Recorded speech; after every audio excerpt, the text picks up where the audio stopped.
We remain steadfast in our commitment in delivering local news that matters, stories that inspire, enriching the lives of Filipinos in the Philippines and across the globe. This is your GMA Regional TV. Buong puso para sa Pilipino.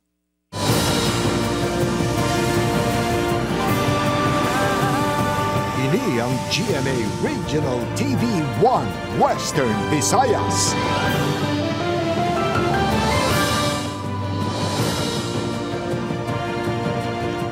Mayong hapon ini ang One Western Visayas, masaligan sa saran sang kamatuoran kag wala sang ginadampigan. Ako si Gertrude Charlatan, live sa GMA Iloilo Station.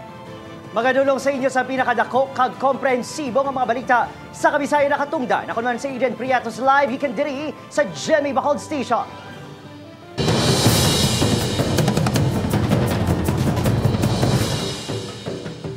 Mga kapuso, 51 ka rice retailer sa Iloilo City kag Negros Occidental nakabaton sang tag 15,000 pesos nga cash assistance gikan sa gobyerno sa pagpatuman sang price ceiling sa bugas.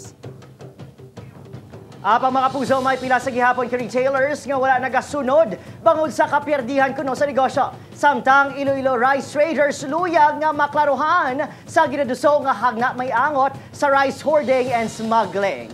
Ining balitang gitukan ni John Sala live gikan sa NFA Region 6 sa Haro, syudad sang Iloilo. John?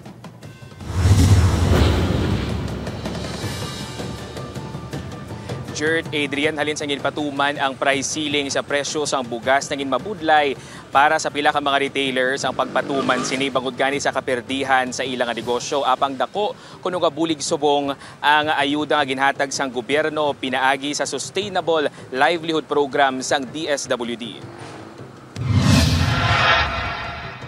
Bisan pa nga nagapang-alang-alang nagsunod sa mando nga magpatuban sang price ceiling sa bugas ang retailer nga si Nathaniel. Sa pagkamatuod lang kuno, perdi kuno sila sa 41 pesos kada kilo nga regular milled kag 45 pesos naman kada kilo nga well-milled rice. Gani nagpasalamat na lang ini sa nabaton nga financial assistance gikan sa gobyerno. Isa lang ini sa 14 ka rice retailer sa syudad sang Iloilo nga nakabaton sang tig 15,000 pesos nga ayuda. Tama gid dako madamo pa ning mabakal nga bugas. 250 ka rice retailer sa rehiyon ang inisyal nga nalista sa Department of Trade and Industry. So syempre ang una gid is dapat at the time of monitoring nakabaligya sa both pareho nga regular milled rice and well-milled rice nga nakakumply sa aton nga price ceiling. Magluwa sa Iloilo City, ginpatigayon man ang paghatag sang cash assistance subong adlaw sa Negros Occidental. Buwas naman ang payout sa iban pang mga probinsya sa rehiyon. Dito pilot, payout pa lang man ini. Sa nahambala kay na nila, there are more batches to come. 37 micro-retailers sa Negros Occidental ang nakabaton sang financial assistance. Nagalaom naman ang pila sa ila nga may dugang pang-ayuda ang gobyerno. Sino malambing retailer na nanamian sila baligya mo perde. Luyag naman sang Iloilo Traders nga maklaruhan sa Senate Bill No. 2432 o kanang Anti-Agricultural Economic Sabotage Act. Sa diin ginakabig nga economic sabotage ang hoarding, profiteering kag kartel sang mga agricultural products nga balor 1 ka milyon ka pesos pataas. Way pagkaabot ang DE director, ginabaisan pa namon, gusto namon klaro lang kung ano gid abi ang puntos ang 1 milyon nga kapital. Dala ang retailers, dala traders or importers. Amo nang gusto ko tani nga ma-clarify. Samtang masobra 1 ka semana matapos ginpatuman ang rice ceiling, pila sa gihapon ka mga nagabaligya sa bugas ang wala nagpatuman sini. Ti siyempre hindi ka ganit sa yun makasig-asig panubo kay ti siyempre alang kay negosyante ka lang ipanubo mo dayon kundi siyempre kagidya mamerdihan. Una naging bahayag sa DTI kag DA nga padayon ng ilang monitoring sa pagpatuman sang mando.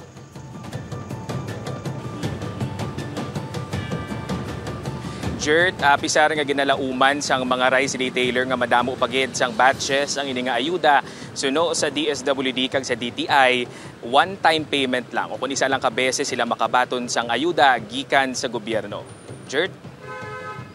John, tubtub san o ang tagtaganay sang cash assistance sa aton apektado nga mga retailers sang bugas? Jert, suno sa DSWD kag sa DTI ang paghatag sang ayuda para sa mga apektadong retailers ang tubdob nga ma-lift ang price ceiling sa presyo sang bugas. May aras ang 3 ka tranche ang paghatag sang ining ayuda. Ang subong nga katabo para ini sa first tranche o kung sa mga registered retailers. Ining mga nakaparegister sa ila BPLO, NFA, DA, kag iban pagid nga ahensya sang gobyerno nga nagamonitor. Ang second tranche naman para sa mga unregistered nga mga retailers nga apisar nga hindi sila registered gani luyag sang gobyerno nga inclusive ang paghatag sang ayuda kag 15,000 pesos man ang ilang mabaton kag ang third tranche naman para sa mga magagmay nga mga retailers ang kaangay bala sa may mga sari-sari store kag nagabaligya man sang bugas kag 5,000 pesos naman ang ilang mabaton. Jert? Madamo gyud nga salamat sa update, John Sala. O daw layo-layo pa man kuno maskara, mga puso pagpahamtang sang peryahan sa mismo Government Center grounds. Subong nga simana ginakwestiyon sa Bacolod City Council bangod wala pa na aprobahan. Yaring balita nga itong gintutukan. 3 ka semana antes ang opisyal nga pagbukas ng 2023 Maskara Festival. Talalupang doon ang amat-amat na nga pagpahamtang sang ini nga mga peryahan kag amusement park sa Government Center grounds. Ini nga bagay, ginkakibot sang pila ka mga konsehal. Sa gipatigay nga session, ginatag sang chairman sa Committee on Tourism nga wala pa na-aprobahan ang request sang Bacolod Youth Foundation. Ano lang, doon nagpasimpalag sila, nga basi pa lang ma-aprobahan. But there were sentiments from members of councils as well.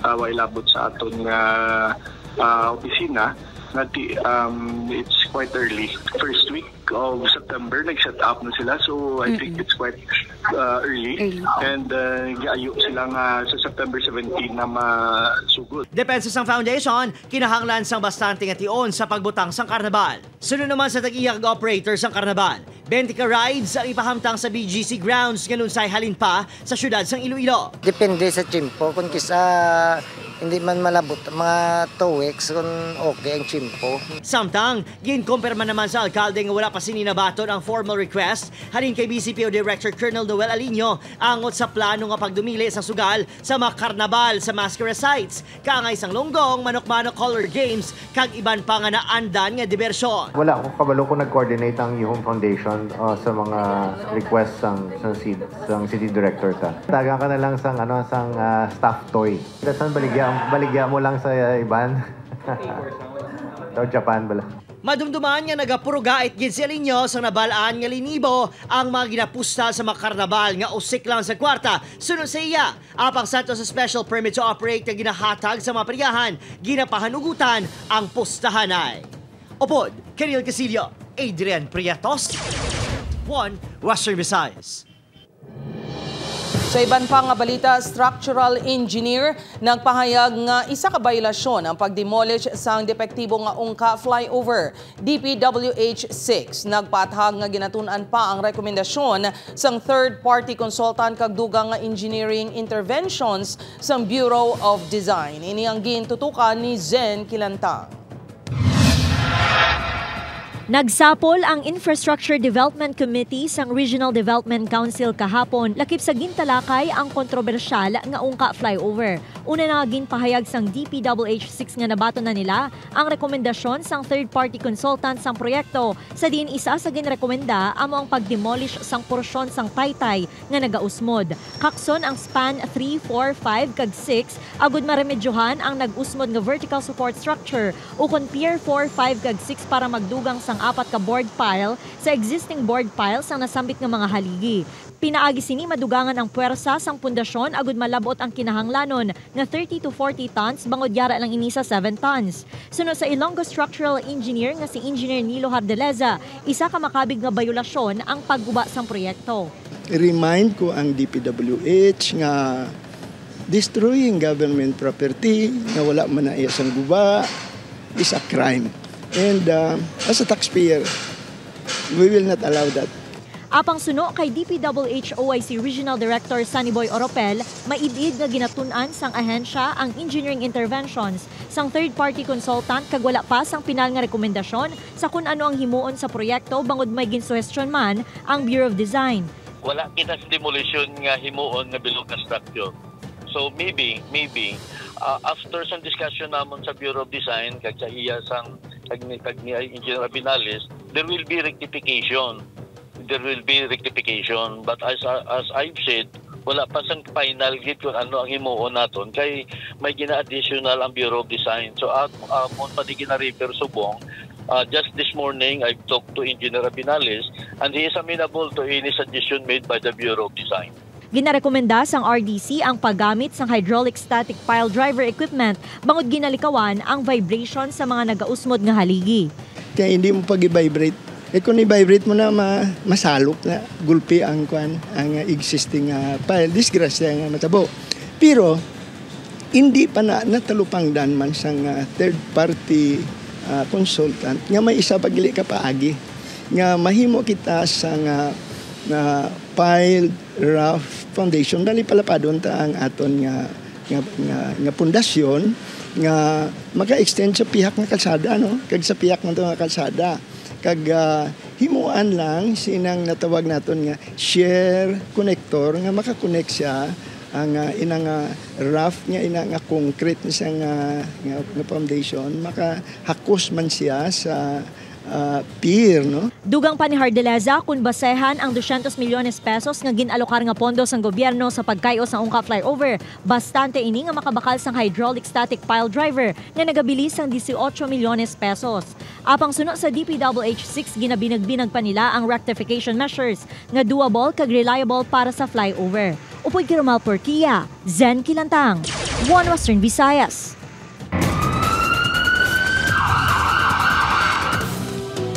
Mga puso, sa Iloilo City naman, lalaki patay isang gintiro sa ulo sa Barangay Railway sa La Paz. Nakatutok, Kim Salinas. Makitaan sa kuwasang CCTV sang Barangay Railway La Paz, ginagalakat ang lalaki o ang bata. Makitaan man niya may nagasunod nga tricycle sa likod sa magamay. Matiun-tion, makitaan na nga nagadali-dali ang tricycle driver pagwa sa lugar. Batik na kulupok, tapos mga dugay-dugay gumawa ko.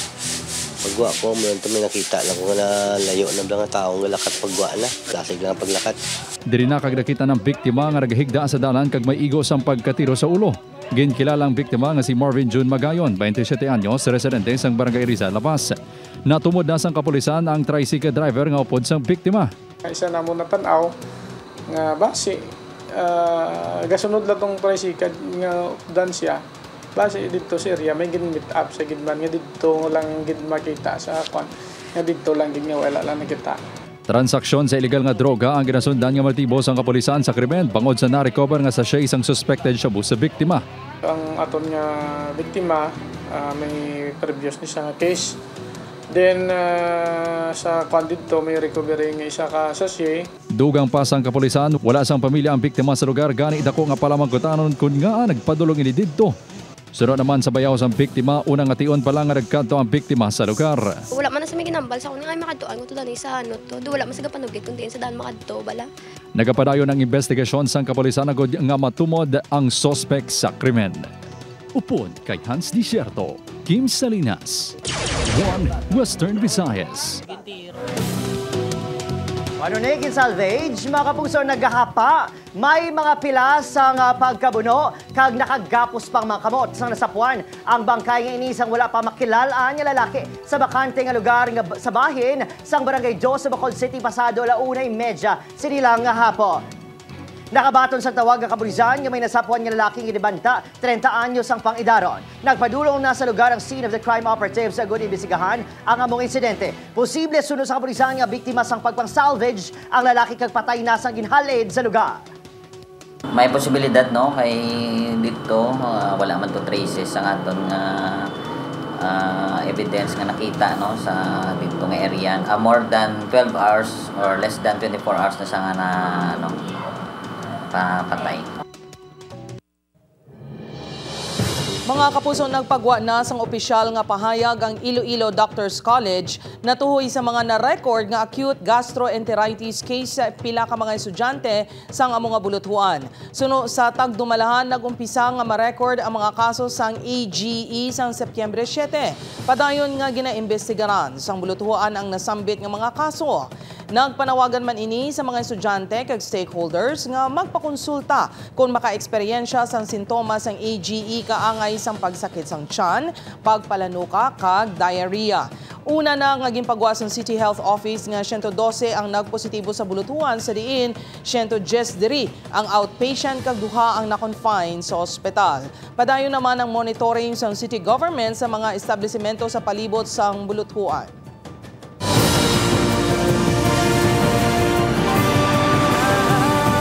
Ini ang GMA Regional TV 1 Western Visayas. Mga kapuso, kulang nga classroom sa Western Visayas naglabot sa masobra 14,000 suno sa DepEd 6. Blended learning kag shifting sang classes. Ginarekomendar samtang wala pa matukod ang mga hulot klasihan. Ini ang gintutukan ni Kim Salinas. Naglabot na sa 14,206 ang kinahanglan pang hulot klasihan sa Western Visayas. Agad makabalik sa normal ang klase sa buong school year 2023 to 2024. Ini ang base sa datos ng Department of Education Region 6. Negros Occidental ang nakapanguna nga may 7,837 nga kulang nga classrooms. Ginasundan sang Iloilo Province nga may 1,654 kag Capiz nga may 890. Aminado ang DepEd nga dako ini nga pagpanghangkat apang dapat ipadayunon sa gihapon ang edukasyon sang kabataan. Blended learning kung kaya, makatulong tayo sa shortage of classroom. And then ang PPRD, si Dr. Dedoroy is also monitoring ilang mga schools all over the region na nagkakaroon ng mga shifting. Diri sa Leganas National High School, magitaan ang mga nagahilera nga mga payag-payag nga ginagamitan sang trapal bilang tabon. Ini ang solusyon sa bulutuan sa kakulang sang classroom. May 3,564 ka mga estudyante ang bulutuan, apang may ara lang sang 70 ka classrooms. 6 ka makeshift classrooms ang ginpatukod agud may magamit ang mga estudyante kag manunudlo. Kung sa shortage siya sa classroom, ara gid eh. Damo gid man na saya. Hindi gina namon malikawan. Pero because of the makeshift classrooms, nagaganhagan na siya. Apang apektado naman ang pagtuon sang mga estudyante. Budlay, di kay kisa mainit, tapos dumagin na. Ibagi dyan Japon, sir, kung ang regular gid nga classroom kay ti very conducive siya. Unlike sa makeshift kisa nga doon medyo mainit tong ugto, most especially after lunch. Apang para kay Ruth, padayon lang ang ila pagtuon. Way man problema, kay syempre may classroom man kami kag daw wala man kabalaga interrupt sa nga pag-eskwela. Sunod sa DepEd ang shifting sang klase kag makeshift classrooms ang temporaryo lang nga solusyon samtang ginapagitaan pa sang pondo ang pagpatukod sang bago nga mga hulot klasehan. Upod kay Hans Desierto, Kim Salinas, 1 Western Visayas. Wow, dako ning alibog. Siyam ka mga ginapatyan kolorom nga jeep sa Bacolod City ginpang impound sang LTO. Yaring balita nga aton gintutukan. Amat-amat na nga nagkakapuno ang impounding areas ng LTO diri sa Barangay Mansilingan kung sa diin ginapahamtang ang mga public utility nga jeep nga koloro. Sang Lunes, siyam ka mga traditional nga jeep ang na-impound matapos sa tukiban nga wala sang rehistro. 120,000 pesos ang penalidad nga ipatuman sunod sa LTO. Sa datos ng talatapan, masobra tunga sang 3,000 ka mga traditional jeep sa syudad ang kolorom. Hindi magsakay sa mga kolorom nga ini kay if in case nga may ara sang mga road crash nga matabo, wala gid sila kita sang lalagson dire. Iasikasuhon ang mga dokumento nga nagakaigo para nga legal na maka-operate sa dalanon ag possible nga apprehension if ever ma-plug down sang LTO. Ang isa sa mga nadakpan niya driver nga si Edwin nga may ruta nga home site, hindi kuno pabor sa tuman kay striktong operasyon. Tawagin na muna. O arang or CR kaya ko niya nga updated ya tama. Gindakopya ko ya. Ari na yung salakyan yung impound ni. Magluwa sa mga jeep, may 22 ka mga salakyan yung gin-impound sa Martes at Miyerkules. Bawod expired ang papeles kag wala ORCR. Pareho na lang sa sini nga modernized jeep. Tingin si Takay wala ka uniform? Anong ba nila? Uniform tapos lisensya, lantaw, restro, tanan. Pangitang mga franchise. May kulang. Ini bago man siya nga bago pa man nga pagwa sang unit. Pwede wala kang franchise sa kooperatiba? Mera under process. Ang tikang sa LTO suportado sa grupong SS Zone nga may masobra 3,000 ka driver-operator members. Yan na obligasyon sa mga operator. Iba naman siyang simpo o kung siyang lang nga ginatag. Sa LGU, nagbulig na. So may mga ara man niya nga wala yan nag-renew. Kung pabor diri ang SS Zone, ang Bacod Incorporated, tuman ang pagpakamalaod sa operasyon, bawod ginahikot naman ang Provisional Authority sa mga daan nga jeep. Upod, Kiril Casillo, Adrian Priatos, 1 Western Visayas.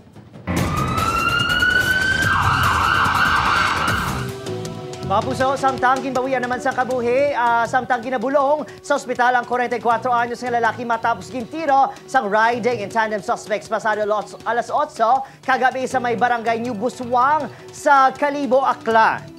Ginkilalang biktima kay Ryan Relator, 44 anyos, isa ka negosyante sa Banwa, Sangbanga. Sa pagpamusisa sang Kalibo Police, sakay sa motorsiklong biktima sang ginsundan sa mga sospetsado kagintiro sa makapila ka beses. Sa inisyal nga impormasyon, 8 kaigos ang bala sa lawas ang naagom sa amo magbiktima. Na-recover sa crime scene ang mga bala sang kalibre 45. Isa ka van ang naigo man sang bala apang wala man sang may napilasan sa sakay sini. Ginkumpirman sang Kalibo Police nga naga-Facebook Live pang biktima sang gintiro ini apang wala nakuha sa video ang itsura sang mga suspect. Pada investigasyon sa kabrisan sa motibo kag suspect sa krimen.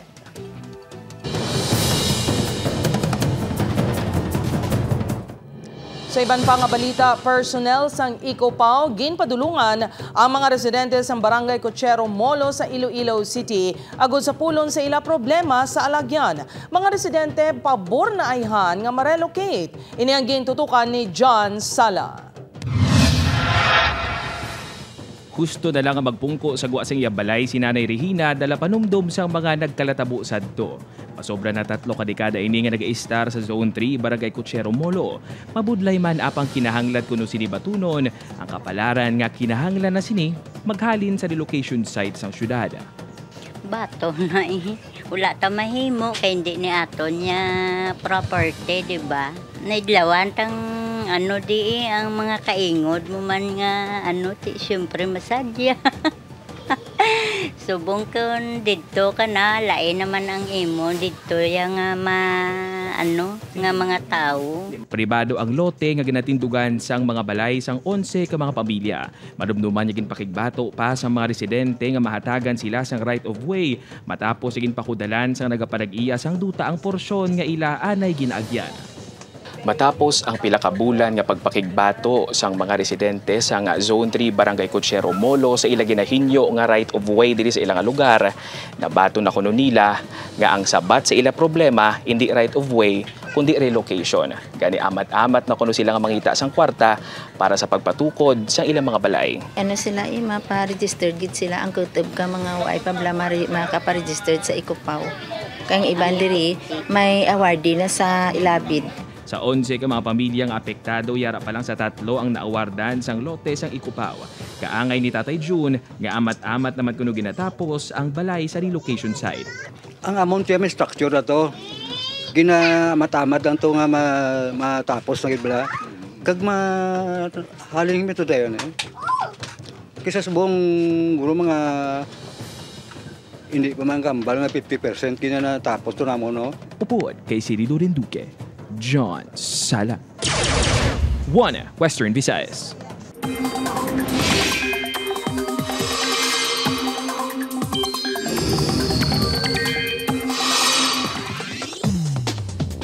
Mga puso, padayon naman ang nga gina-monitor ang low pressure area kung LPA sa sulod sang PARC and Philippine Area of Responsibility.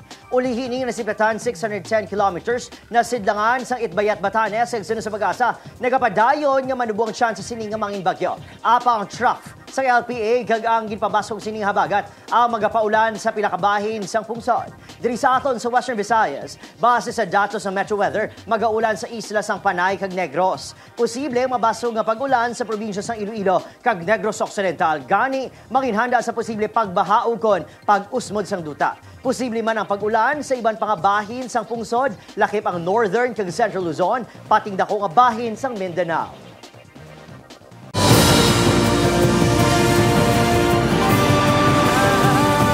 Ini ang GMA Regional TV 1 Western Visayas. Mga wenayhan, financial assistance para sa mga napatsyan sang baboy. Sa Negros Occidental, ginapahayag nga wala pa nagtupa. Pilang hog racers nagareklamo na. Nakatutok kay Lynn Pedreso.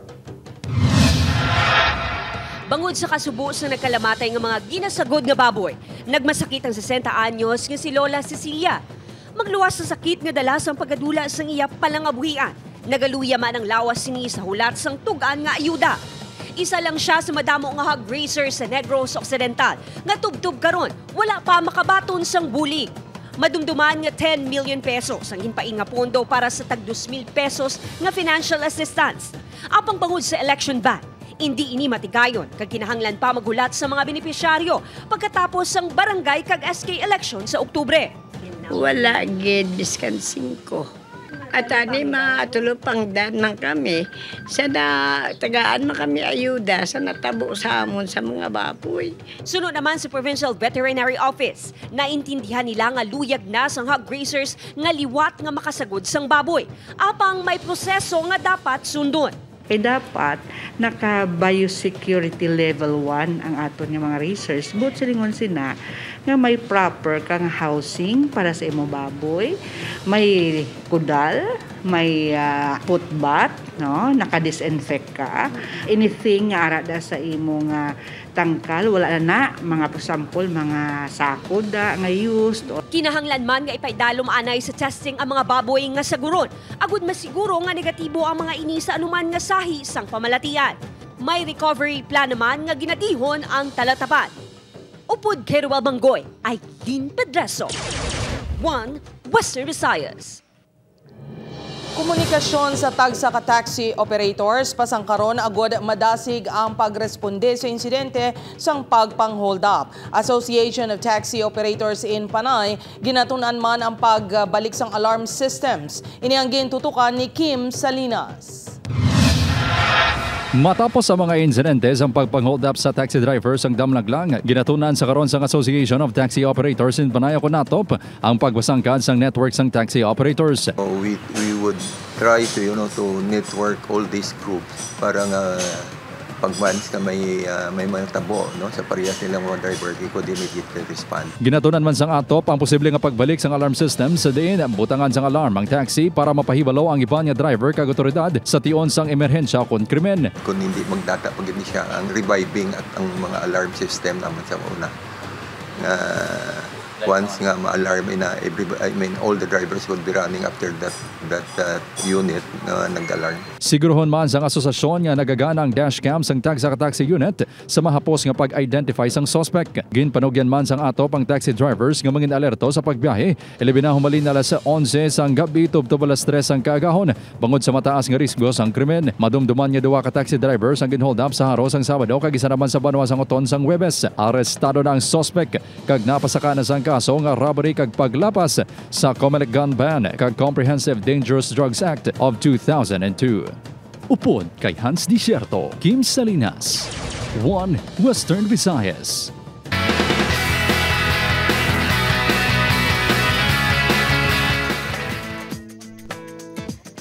Ginpakigbahin ni Stel ang pila ka advantages nga dala sang career bilang SB19 kuni panggid sitwasyon sa to sa ginatag sa mga pangabuhi. Suno kay Stel, happy siya nga sa subong makaprovide na ini para sa family. Kag makabakal syempre sa mga bagay nga sang una, dream lang niya nga maklon. Pero aminado ini nga nagabawi na lang ini sa pamilya bangod masako na sila sa career. Another round of kilig ang dala sang Julie Ver sa fans matapos sila nag-post recently sa ila covers ang Stay With Me. Kung guitar ang ilagamit sa to this time, piano naman ang gamit ni Raver. Proud naman din nga tawgon si Julie bilang coach. Hindi lang ang Barda fans ang nakatutok sa maging sino ka man kada gabi kundi mismo ang mga bida nga si Carding, David Licauco kag Monique nga si Barbie Forteza. Sa Instagram gin-share sa Sparkle Artist Setter ang pila ka snaps ang Barda Love Team nga nagalantaw po ng fans samtang yara sa taping. Ang liwat nga pagkitain ni Monique kag Carding bantayan sa maging sino ka man sa GMA Telebabad pagkatapos sang 24 oras.